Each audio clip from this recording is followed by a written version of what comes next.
Hello students, हम पढ़ रहे हैं मैट्रिसेस और उसके लिए बुक फॉलो कर रहे हैं मैट्रिसेस बाय कृष्णा सीरीज। हम पहुंच चुके हैं चैप्टर 3 पर। चैप्टर 3 का नाम है इनवर्स ऑफ ए मैट्रिक्स और आज हमारी ये 9th क्लास है। इससे पहले हमने इनवर्स को डिफाइन किया, एडजॉइंट के साथ रिलेशन देखा और रिलेटेड थ्योरेटिकल प्रॉपर्टीज़ या रिजल्ट्स को हमने पिछली क्लासेज में पढ़ा है। अब हम देखते हैं कि इनवर्स को यूज़ करके सिस्टम ऑफ इक्वेशंस को किस तरह से सॉल्व किया जा सकता है। तो हम इस एग्जांपल से ही स्टार्ट करते हैं। इसमें कहा है solve the system of equations using inverse of A matrix. तो हमारे पास 3 इक्वेशंस हैं और 3 वेरिएबल हैं एक्स वाई जेड।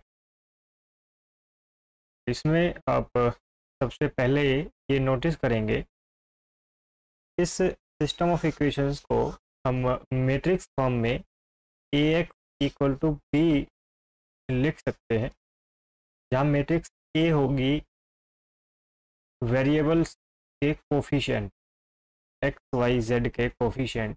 जैसे यहाँ है एक्स का कोफिशिएंट 2, वाई का कोफिशिएंट -1 और जेड का कोफिशिएंट 3। तो यहाँ हम रखेंगे 2 -1 3। इसी तरह यहाँ एक्स वाई जेड के कोफिशिएंट हैं 1 1 1 और अगली रो में वो है 1 -1। तो मैट्रिक्स ए होगी ये मैट्रिक्स कैपिटल एक्स होगी कॉलम मैट्रिक्स, जिसमें हम वेरिएबल्स को रखेंगे, और मैट्रिक्स बी होगी राइट हैंड साइड एंट्रीज की मैट्रिक्स 9 6 2। आप मैट्रिक्स मल्टीप्लिकेशन से इसे वेरीफाई भी कर सकते हैं कि जब ए को एक्स के साथ मल्टीप्लाई करेंगे रो और कॉलम वाइज, तो आप पाएंगे कि 2x minus y plus 3z, ये हमारी पहली रो बनेगी। 2x minus y plus 3z equal to b, b की पहली एंट्री है 9। तो इस तरह जो पहली रो और कॉलम का मल्टीप्लिकेशन पहली इक्वेशन देता है, सिस्टम ऑफ इक्वेशंस को हम इस फॉर्मेट में लिख सकते हैं। अब एग्जाम्पल में आगे बढ़ने से पहले आप नोटिस करें कि हम इन सिस्टम ऑफ इक्वेशंस को लिख पा रहे हैं ए एक्स इक्वल टू बी। मान लेते हैं अभी के लिए अगर ए का इनवर्स एग्जिस्ट करता है, कंडीशन है कि ए का इनवर्स एग्जिस्ट करता है, तो फिर हम ए इनवर्स से मल्टीप्लाई कर सकते हैं दोनों तरफ। तो हमारे पास होगा A inverse x equal to A inverse B, और एसोसिएटिविटी से हम ए इनवर्स और ए को कंबाइन कर सकते हैं, जैसा कि हम पिछली क्लासेस में करते आए हैं। और A inverse A into X हो जाएगा A inverse B. A inverse A होगा आइडेंटिटी, और आइडेंटिटी को किसी के भी साथ मल्टीप्लाई करेंगे सेम वेक्टर रहता है, एक्स आ जाएगा ए इनवर्स बी। अब किसी भी सिस्टम ऑफ इक्वेशंस को सॉल्व करने का मतलब होता है उसमें इन्वॉल्व जो वेरिएबल्स हैं उनकी वैल्यू निकालना। यहाँ एक्स वाई जेड की वैल्यू निकालना ही इन इक्वेशंस को सॉल्व करना है। और एक्स वाई जेड की वैल्यू निकालने का मतलब है वेक्टर एक्स कैलकुलेट कर लेना। और इस कंप्यूटेशन से अगर ए का इन्वर्स एग्जिस्ट करता है तो फिर हम एक्स को ए इनवर्स बी से निकाल सकते हैं। तो यहाँ इन्वर्स की एप्लीकेशन यही आती है कि अगर इन्वर्स एग्जिस्ट करता है तो फिर आप एक्स को ए इनवर्स बी से कैलकुलेट कर सकते हैं। अब जो ये गिवन इक्वेशंस हैं, इन इक्वेशंस के लिए हमारे पास मैट्रिक्स ए ये है और बी ये है, तो हम ए इनवर्स कैलकुलेट करके ए इनवर्स बी कैलकुलेट कर लेंगे तो हमें एक्स मिल जाएगा। तो इनको सॉल्व करने के लिए हम पहले ए का इनवर्स कैलकुलेट करें। इनवर्स के लिए पहले हमें ये चेक करना होगा कि क्या इनवर्स एग्जिस्ट भी करता है। इसलिए पहले हम इसका डिटर्मिनेंट निकाल लेते हैं। तो कंसीडर किया डिटर्मिनेंट ऑफ ए, वो होगा 2 - 1 3 1 1 1 1 - 1 1। और डिटर्मिनेंट को एक्सपेंड कर सकते हैं किसी भी रो या कॉलम के अलावा। ये प्रोसेस हम कई बार कर चुके हैं, तो यह मैं डायरेक्ट एक्सपेंड कर रहा हूँ। ये हो जाएगा 2 इंटू 2/2 डिटर्मिनेंट, ये हो जाएगा 1 + 1, ये हो गया 1 + 1। तो -1 into minus minus minus plus हो जाएगा, मल्टीप्लाई करेंगे तो 1 - 1। इसी तरह थर्ड एंट्री के लिए -1 -1 और 3 टाइम्स माइनस। सिंप्लीफाई करेंगे तो 2 into 2 is 4, this part is 1 into 0 0, 3 into -2 is -6, ये होता है -2। और डिटर्मिनेंट की वैल्यू आती है यहाँ -2, जो कि 0 नहीं है। तो यहाँ से हम ये कह सकते हैं कि ए का डिटर्मिनेंट 0 नहीं है, और ए का डिटर्मिनेंट 0 नहीं है। हम ये कह पाएंगे कि ए इनवर्स एग्जिस्ट करता है, और ए का इनवर्स एग्जिस्ट करता है तो हम इसका सॉल्यूशन कैलकुलेट कर सकते हैं। तो अब हम ए का इनवर्स कैलकुलेट कर लेते हैं। ए के इनवर्स के लिए हमें पहले ए का एडजॉइंट कैलकुलेट करना होगा। ए के एडजॉइंट के लिए पहले एक कोफैक्टर की मैट्रिक्स कैलकुलेट करेंगे। कोफैक्टर की मैट्रिक्स भी हम कई बार कैलकुलेट कर चुके हैं, मैं उस प्रोसेस को रिपीट नहीं कर रहा हूँ, मैं यहाँ डायरेक्ट लिखता हूँ। तो यहाँ कोफैक्टर्स की मैट्रिक्स आती है ए मैट्रिक्स बी, और हम पढ़ चुके हैं कि एडजॉइंट ऑफ ए होगा ट्रांसपोज ऑफ बी। बी का ट्रांसपोज हम कर देंगे 2 0 -2 -2 -1 1 -4 1 3, और ए इनवर्स होता था 1/डिटर्मिनेंट of A into adjoint of A. तो डिटर्मिनेंट हमारे पास सॉल्व होकर के आया था -2, और एडजॉइंट हमारे पास है मैट्रिक्स 1। तो ये होगा 2 -2 -4 0 -1 1 2 -1।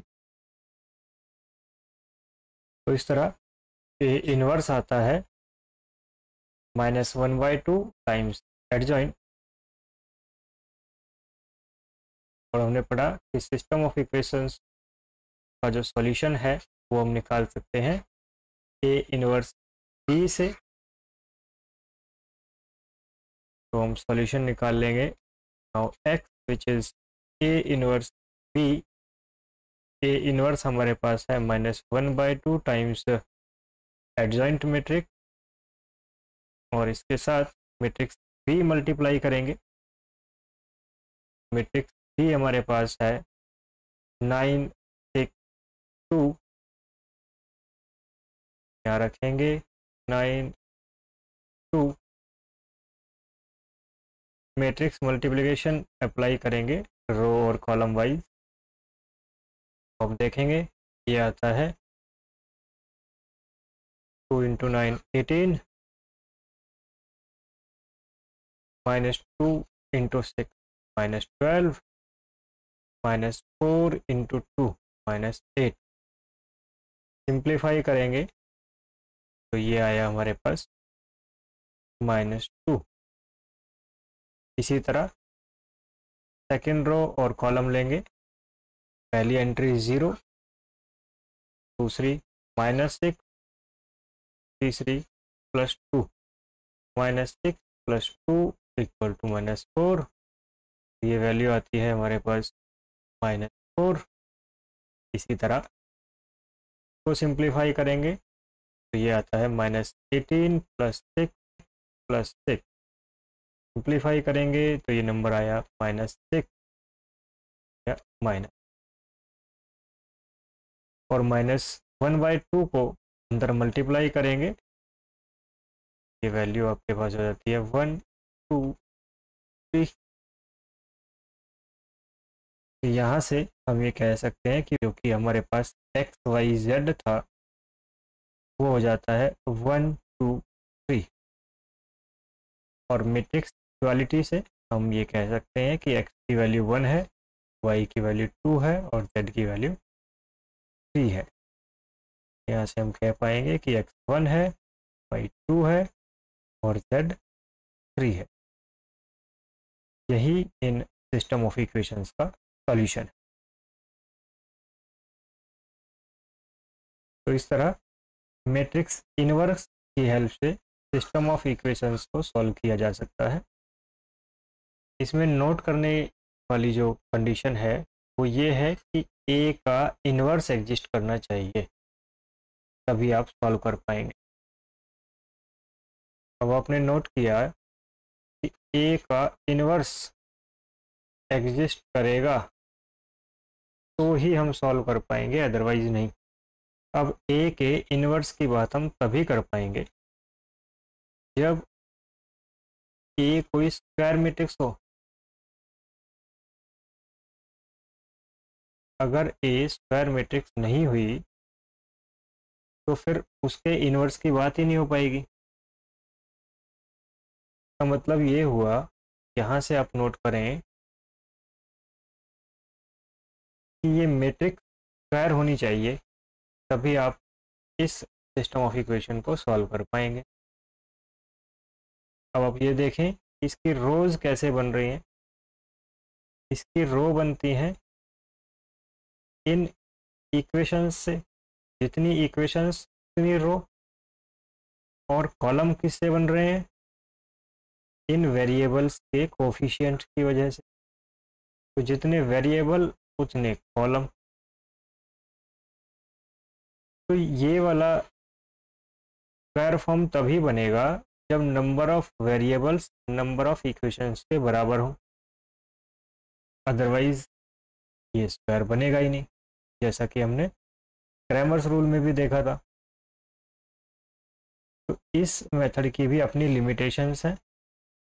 ये तभी एप्लीकेबल है जब ए कोई स्क्वायर मैट्रिक्स हो।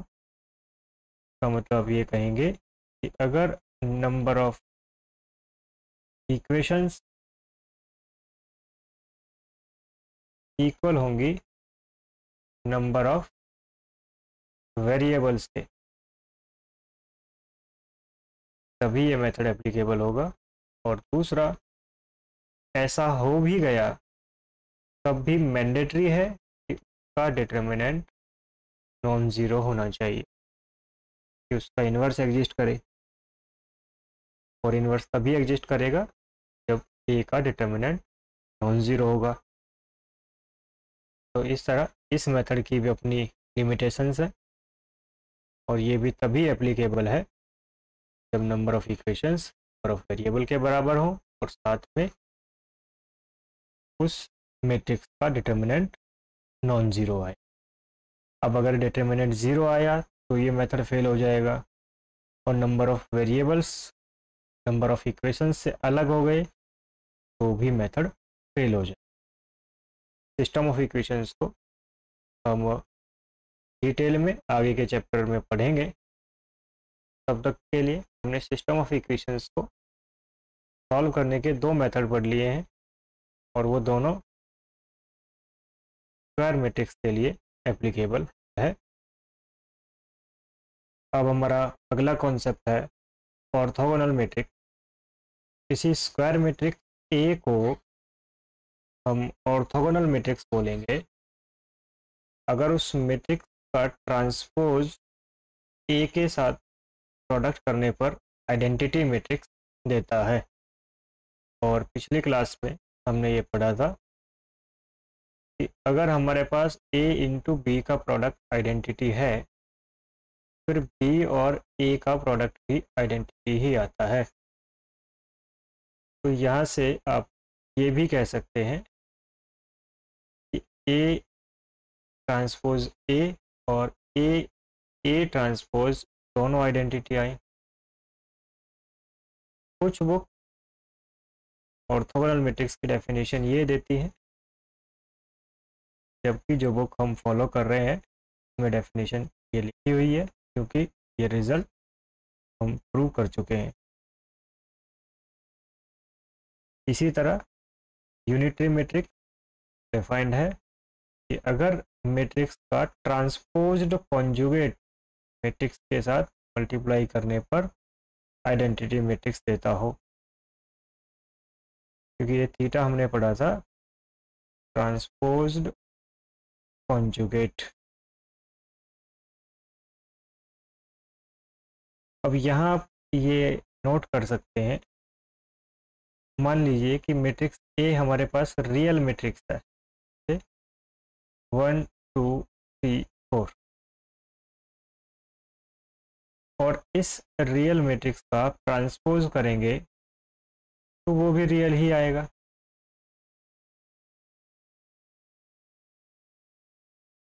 और इसका कॉन्जुगेट करेंगे तो हर एक एंट्री का कॉन्जुगेट करेंगे, कॉन्जुगेट का कोई इफेक्ट नहीं होगा, सेम मैट्रिक्स रहेगी।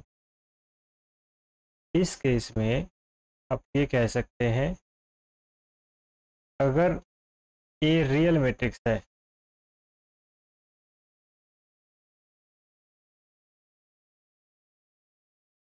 तो ए का ट्रांसपोज्ड कॉन्जुगेट उसके ट्रांसपोज के इक्वल आ जाता है, क्योंकि कॉन्जुगेट का कोई इफेक्ट नहीं होगा। और इस केस में आप ये कह देंगे कि यूनिटरी मैट्रिक्स जो है वो ऑर्थोगोनल मैट्रिक्स ही है, क्योंकि ए थीटा ए ट्रांसपोज के इक्वल बन जाता है। इस केस में हम ये कह सकते हैं कि मैट्रिक्स ए इज यूनिटरी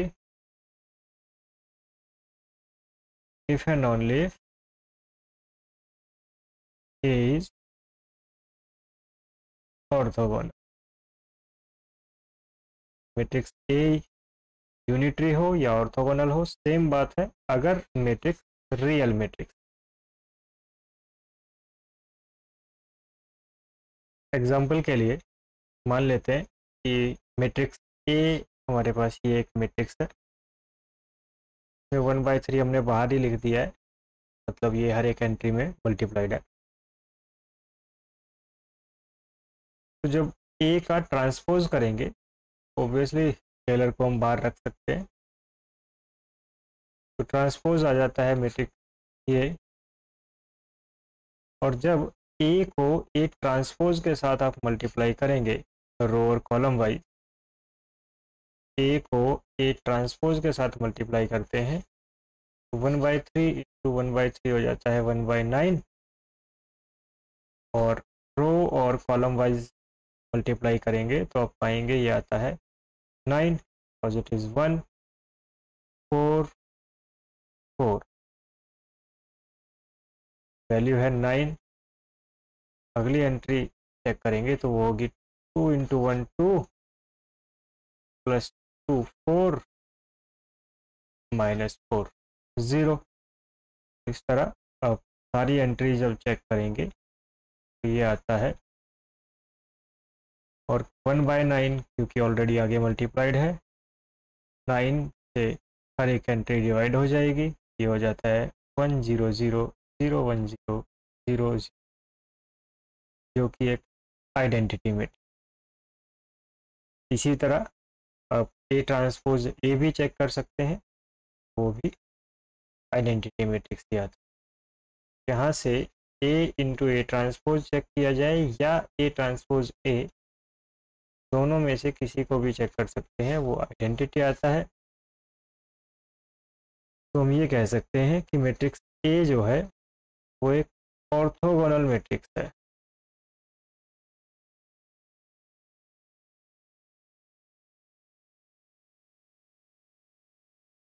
और अगर मैट्रिक्स बी फॉर एग्जांपल ली जाए 2x2 matrix 0 minus iota iota 0, और बी का ट्रांसपोज बन जाएगा ये मैट्रिक्स। बी को जब बी के ट्रांसपोज के साथ मल्टीप्लाई करोगे तो ये बनता है -1 और 0 इंटू आयोटा स्क्वायर -1। अगली एंट्री 0 इंटू 0 0 0 -1, और जो कि आइडेंटिटी मैट्रिक्स नहीं है। तो आप ये कह सकते हैं कि बी ऑर्थोगोनल मैट्रिक्स नहीं है, B is not an orthogonal matrix. B orthogonal matrix नहीं है। और अगर यूनिटरी के लिए चेक करें तो हम बी ट्रांसपोज का कॉन्जुगेट निकालेंगे। तो बी ट्रांसपोज्ड कॉन्जुगेट होगा, इसको हम बी थीटा से भी लिखते हैं। ट्रांसपोज मैट्रिक्स है कि हर एक एंट्री का कॉन्जुगेट करेंगे, 0 माइनस आयोटा आयोटा 0, और जब बी को बी थीटा के साथ मल्टीप्लाई करते हैं 0, तो वो आता है 0 minus iota into iota is 1। इस तरह एंट्री को चेक करेंगे, 0 मल्टीप्लाई करके चेक करेंगे, कंप्लीट मल्टीप्लाई करके चेक करेंगे, तो ये आती है आइडेंटिटी में। तो बी ऑर्थोगोनल मैट्रिक्स नहीं थी, पर बी इंटू बी थीटा करने पर आइडेंटिटी आ रहा है। बाय डेफिनेशन हम ये कह सकते हैं कि बी एक यूनिटरी मैट्रिक्स है।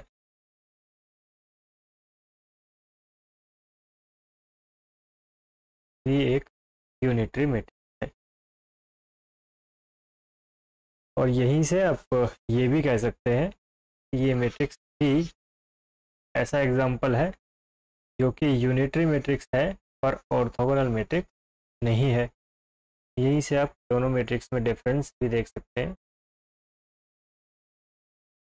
अगर मैट्रिक्स रियल मैट्रिक्स है तो यूनिटरी मैट्रिक्स और ऑर्थोगोनल मैट्रिक्स सेम हो जाएंगी, और अगर मैट्रिक्स कॉम्प्लेक्स एंट्रीज के साथ है तो दोनों अलग अलग मैट्रिक्स।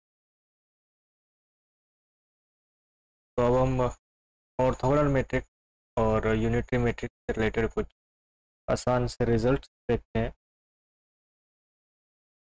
पहला रिजल्ट है कि ए और बी कोई भी दो ऑर्थोगोनल मैट्रिसेस हैं। अगर ए और बी ऑर्थोगोनल हैं तो उनका प्रोडक्ट ए बी और बी ए, चाहे ए बी ले या बी ए ले, वो प्रोडक्ट भी ऑर्थोगोनल मैट्रिसेस ही आएंगे। इसी तरह दूसरा रिजल्ट है कि अगर ए और बी यूनिटरी मैट्रिसेस हैं तो उनका प्रोडक्ट ए बी या बी ए दोनों ही यूनिटरी मैट्रिसेस होंगे। प्रूफ इनका काफ़ी सिंपल है। अब क्योंकि हमें गिवन है कि ए और बी ऑर्थोगोनल मैट्रिसेस हैं,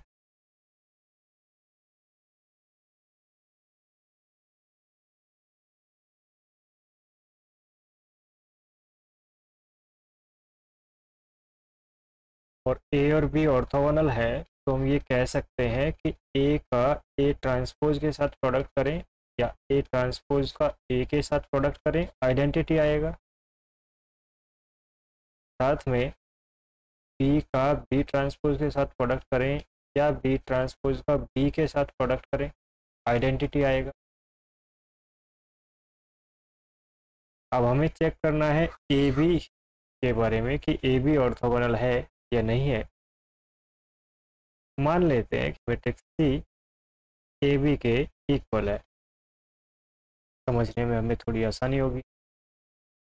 अब हम ये देखना चाहते हैं कि मैट्रिक्स सी ऑर्थोगोनल है या नहीं है। तो हम ये चेक करेंगे कि सी का प्रोडक्ट सी ट्रांसपोज के साथ आइडेंटिटी आता है या नहीं आता। इसी को कंसीडर कर लेते हैं, इसी को कंसीडर कर लेते हैं। सी इंटू सी ट्रांसपोज होगा A B into A B transpose.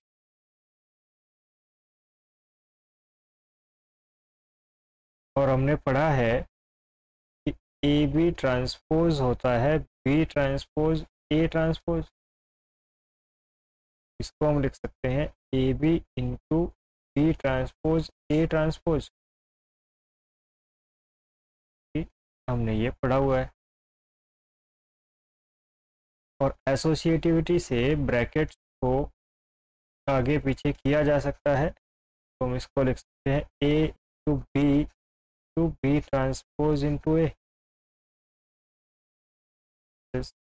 Bye associativity.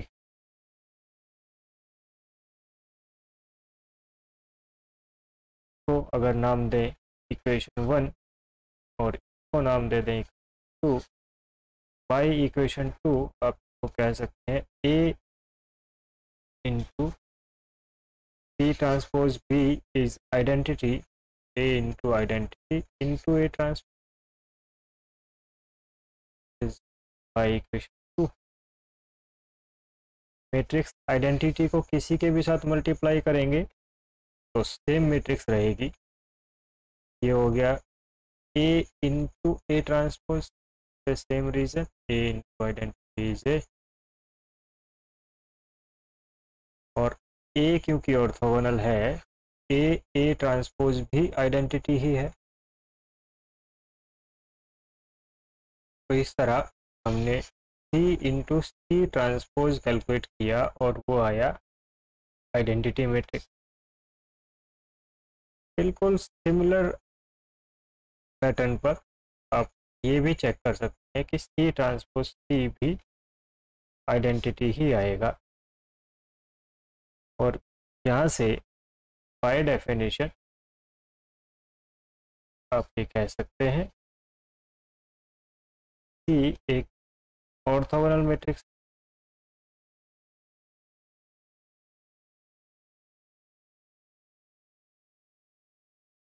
सी एक ऑर्थोगोनल मैट्रिक्स है और सी था क्या, ए बी। ये कह सकते हैं कि ए बी एक ऑर्थोगोनल मैट्रिक्स।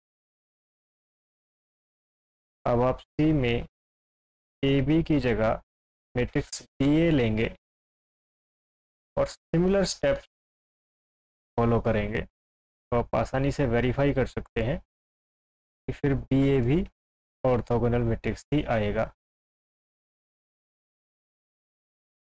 तो इस पार्ट को मैं प्रूफ नहीं कर रहा हूँ। इसी तरह सेकंड पार्ट भी बिल्कुल सिमिलर स्टेप्स है, उसको भी रिपीट करने का कोई नहीं है। सिर्फ इतना गिवन है कि ए और बी यूनिटरी है तो यहाँ जो चेंज है वो ये आएगा कि ए थीटा ए आइडेंटिटी होगा और इसी तरह बी थीटा और बी थीटा बी आइडेंटिटी होगा। और मैट्रिक्स सी को जब आप यूनिटरी चेक करना चाहेंगे तो आप बाय डेफिनेशन ये चेक करना चाहेंगे कि सी थीटा क्या आता है। जब सी थीटा चेक करेंगे तो यहाँ थीटा हो जाएगा। इसी तरह बिल्कुल सिमिलर स्टेप्स फॉलो करते हुए आप आसानी से ये वेरीफाई कर लेंगे कि सी थीटा भी आइडेंटिटी ही आता है। तो आगे की प्रॉब्लम में स्टेप्स रिपीटेड है। आप लोगों के लिए एक एक्सरसाइज के लिए मैं छोड़ रहा हूँ, आप इसको वेरीफाई कर लेंगे। अब हमारे नेक्स्ट रिजल्ट से पहले आप एक बार डेफिनेशन फिर से रिकॉल करें। ऑर्थोगोनल मैट्रिक्स के लिए हमने पढ़ा कि अगर ए ट्रांसपोज करें, अगर ए ट्रांसपोज का प्रोडक्ट करें वो आइडेंटिटी आना चाहिए, या फिर ए ट्रांसपोज ए का प्रोडक्ट करें वो आइडेंटिटी आना चाहिए। अगर दोनों ये आइडेंटिटी आते हैं, यहाँ से बाय डेफिनेशन ऑफ इनवर्स अब ये भी कह सकते हैं कि ए ट्रांसपोज ही ए का इनवर्स है, क्योंकि इनवर्स की डेफिनेशन में हमने पढ़ा था कि अगर कोई मैट्रिक्स बी ऐसे मिल जाए कि ए बी और बी ए आइडेंटिटी हो जाए तो हम कह देते थे कि बी ए का इनवर्स, और यहाँ बी की जगह ए ट्रांसपोज है। तो अब ये कह सकते हैं कि मैट्रिक्स अगर ऑर्थोगोनल है तो उस मैट्रिक्स का इनवर्स उसका ट्रांसपोज ही होगा। बिल्कुल सिमिलर टाइप से अगर मैट्रिक्स यूनिटरी है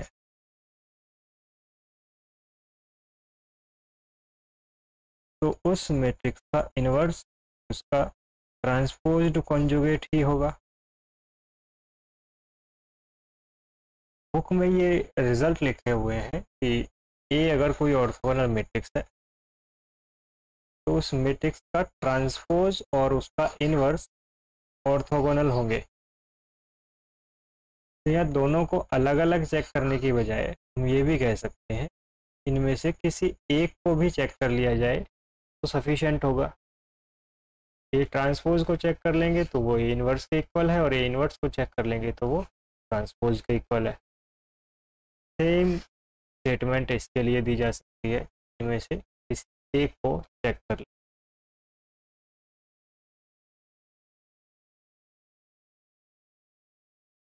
पहले पार्ट में मान लेते हैं कि इस बार हम इनवर्स को चेक कर लेंगे। इस बार हम ये चेक कर लेते हैं कि अगर मैट्रिक्स ए ऑर्थोगोनल है तो उसका इनवर्स भी ऑर्थोगोनल है। हम ये चेक कर लेते हैं। अब क्योंकि हमें गिवन है मैट्रिक्स ए ऑर्थोगोनल है और मैट्रिक्स ए ऑर्थोगोनल है, तो आप ये कह सकते हैं कि ए इंटू ए ट्रांसपोज और ए ट्रांसपोज ए आइडेंटिटी होगा। ये हम यूज़ कर सकते हैं और हमें प्रूव करना है कि ए इनवर्स ऑर्थोगोनल है। फिर से समझने के लिए हम मान लेते हैं कि मैट्रिक्स बी ए इनवर्स के इक्वल है, तो हम चेक करेंगे कि क्या बी ऑर्थोगोनल है। बी की ऑर्थोगोनलिटी के लिए फिर से हम चेक करेंगे कि बी का प्रोडक्ट बी ट्रांसपोज के साथ आइडेंटिटी आता है या नहीं आता है। बी का प्रोडक्ट बी ट्रांसपोज के साथ कंसिडर किया तो वो होगा ए इनवर्स का प्रोडक्ट ए इनवर्स के ट्रांसपोज के साथ, कि बी ही ए इनवर्स है। और हमने ये पढ़ा था कि ए इनवर्स का ट्रांसपोज करें या ट्रांसपोज का इनवर्स लें वो दोनों सेम आता है, ये हम पहले पढ़ चुके हैं।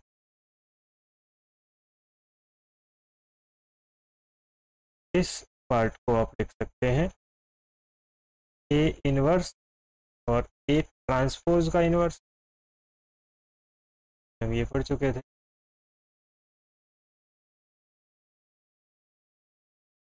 और हमने ये भी पढ़ा था कि ए बी का इनवर्स होता है B inverse A inverse.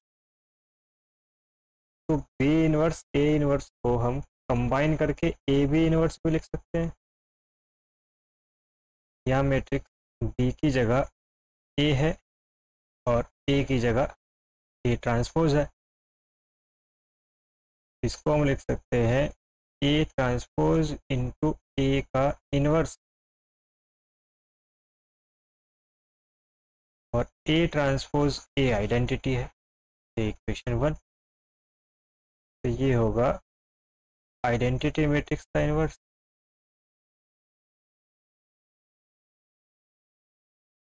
Identity matrix का इनवर्स आइडेंटिटी के इक्वल आता है।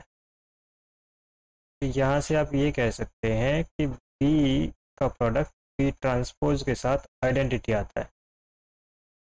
सिमिलर पैटर्न्स पर हम ये भी प्रूव कर सकते हैं कि बी ट्रांसपोज बी भी आइडेंटिटी आता है।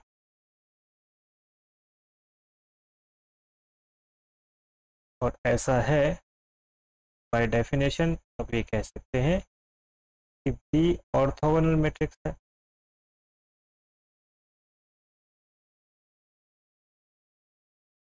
अगर मैट्रिक्स बी ऑर्थोगोनल है तो मतलब मैट्रिक्स ए इनवर्स ऑर्थोगोनल है, मीन्स ए इज ऑर्थोगोनल। यही प्रूव करना था। और क्योंकि ए इनवर्स और ए ट्रांसपोज सेम ही है, तो यहाँ से हम ये कह सकते हैं कि ए ट्रांसपोज और ए इनवर्स दोनों ही ऑर्थोगोनल होंगे अगर मैट्रिक्स ऑर्थोगोनल है। फिर से मैं यही कहूँगा कि सिमिलर स्टेप्स हैं। ए ट्रांसपोज की जगह ट्रांसपोज्ड कॉन्जुगेट यूज होगा, और आप प्रूव कर पाएंगे कि यूनिटरी मैट्रिक्स ए के लिए ए थीटा और ए इनवर्स दोनों ही यूनिटरी हो, इट इज यूनिटरी होंगे। तो किसी यूनिटरी मैट्रिक्स ए के लिए ए थीटा और ए इनवर्स दोनों ही यूनिटरी मैट्रिक्स होंगे। बिल्कुल सिमिलर स्टेप्स पर आप इसे कर सकते हैं। तो यहाँ भी मैं वो एज एन एक्सरसाइज छोड़ रहा हूँ, आप इनको कंप्लीट कर लेंगे। अदरवाइज वीडियो लेंदी होगी, का कोई सेंस नहीं है। तो ये चैप्टर 3 के लास्ट टॉपिक है जो हमारे लिए यूज़फुल थे। यहीं चैप्टर 3 कंप्लीट होता है, तो इस वीडियो को हम यहीं कंप्लीट करेंगे। वीडियो थोड़ी छोटी रहेगी, पर क्योंकि चैप्टर कंप्लीट हो रहा है तो फिर हम वीडियो को यहीं ख़त्म करेंगे। इन वीडियो से रिलेटेड जितनी भी PDF बन रही है, जो भी हम यहाँ देख रहे हैं, वो सारी PDF आपको हमारे टेलीग्राम चैनल का लिंक वीडियो के डिस्क्रिप्शन में भी है, चैनल के डिस्क्रिप्शन में भी है, वहाँ मिल जाएगा। और ये सारी PDFs आपको उस टेलीग्राम चैनल पर मिल जाएंगी। मिलते हैं अगले वीडियो में। Thank you.